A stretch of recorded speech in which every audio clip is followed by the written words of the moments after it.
Artists will tell you that in order to get better with your work, that you need to do that work repetitively. But what does that look like? And so today I wanted to share with you what it has looked like for me recently. This is my new little sketchbook. I've already almost filled it. But what I've decided to do, it's 4x6. You could do this with any size, but that's the size I'm working with right now. I divided it into 4 sections. And I've taken a reference photo and essentially drawn it or worked with it 4 times. That has helped me understand the shadowing on it, analyze each time what I do well and what I don't do well. You could do this with any medium. Right now, I'm working in 2025 on improving my skills with watercolor. But you could do this with pencil, with mixed media, acrylic paint, oil paint. You could do this with a subject, like say you want to improve drawing trees, so you would do a tree study. Anyway, whatever you pick, you choose that subject and you draw it 4 times. And you can even mix the media up. One time you could do watercolor. One time you could do pencil. Another time you could do watercolor and pencil. It's going to be however you want to do it. The goal is to just repeat whatever it is 4 times. So this first one here was not a good success. You're going to see it's really messed up. I was using too much water, and my goal wasn't so much to get a very crisp drawing with the watercolor. I was more or less looking at shapes and blocking out basic shapes. The second one, I thought I did better. The bottom here is a little more square than I would like, and the shadows are a little harsher than I wanted. Although the funny thing is, of the 4, my son likes this one the best.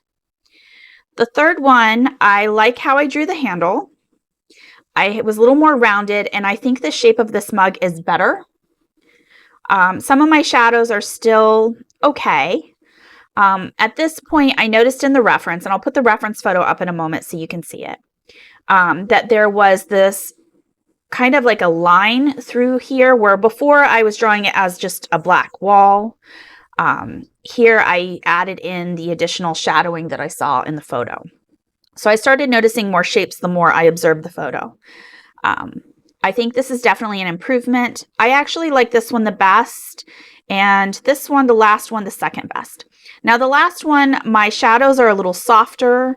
I enjoyed it a lot more, but between the two, I like the shape of this one better. But I can see a clear improvement as I worked, and that's the goal of this.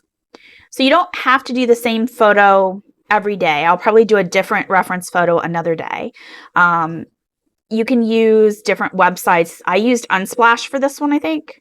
I'll put a link up to it in a moment. I've got to look at it on the page. But anyway, you can use Unsplash, Pexels, Pixabay, just about anything online. There's so many references out there. You can use stuff from around your own house and create your own still life. You can use photos that you take while you're out, whatever you want.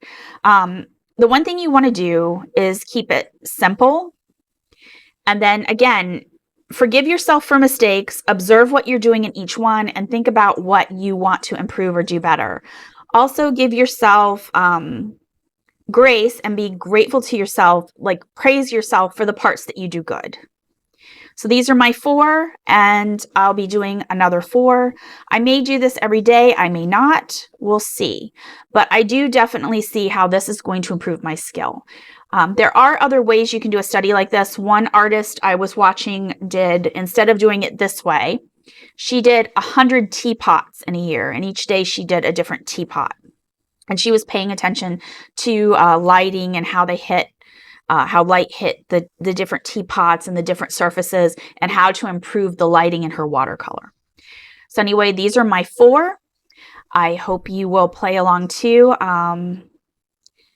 If you do, please share in the comments below. Thank you for watching.